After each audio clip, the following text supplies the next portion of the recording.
નમસ્કાર, હું છું પ્રિયા અને તમે જોઈ રહ્યા છો જનતા કી જાણકારી ન્યૂઝ।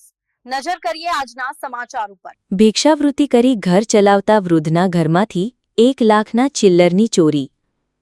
ઉપલેટામાં ભિક્ષાવૃત્તિ કરી ભેગા કરેલા રૂપિયા તસ્કરો ચોરી ગયા, પોલીસ તપાસ સ્થગિત।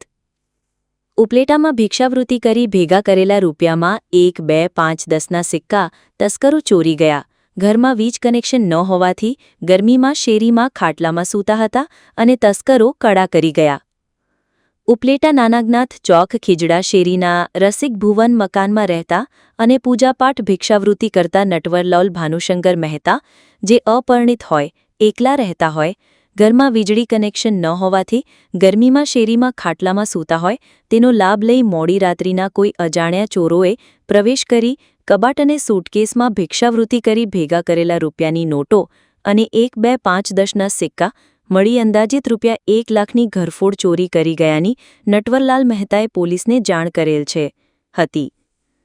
આ ઘટનાને 2 દિવસ થયા પરંતુ હજુ સુધી પોલીસ તસ્કરો સુધી પહોંચી નથી।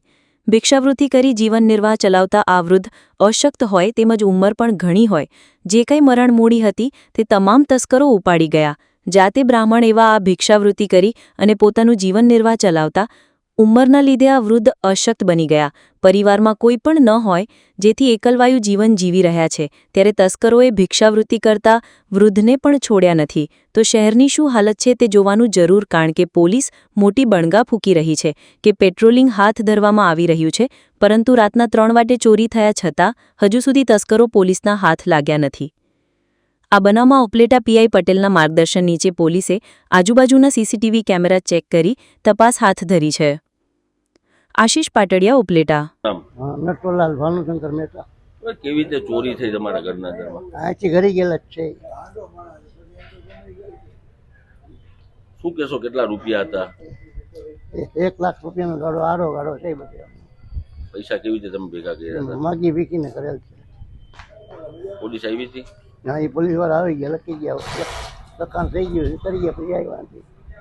શું કહેશો, તમારા ઘરમાં લાઇટ બી નથી, શું કહેશો? લાઇટ નથી, આ છે બહાર સૂતા હતા તમે? આમનામાં બહાર ઉતારે। એટલે કેટલા વાગે ચોરી થઈ? રાતના 3 વાગે। પછી પોલીસ આવી કે નહીં હજી સુધી? પછી એ ટાઈમમાં કોઈ રાતે નહીં, સવારે થતા મારે સવારેમાં જ જવું પડ્યું, સવારે 7 વાગે જવું પડ્યું। ઉપલેટા 12 વાગે બંધ કરવામાં આવે છે, બરાબર છે? ઉપલેટા શહેર આખું બંધ કરાવે ને 12 વાગે, તો પોલીસ શું કરે છે? પોલીસની નજરમાં ચોર નહોતા? શું કહેશો? પોલીસ વાળા સવારે જ આવે, બાકી નથી આવ્યા।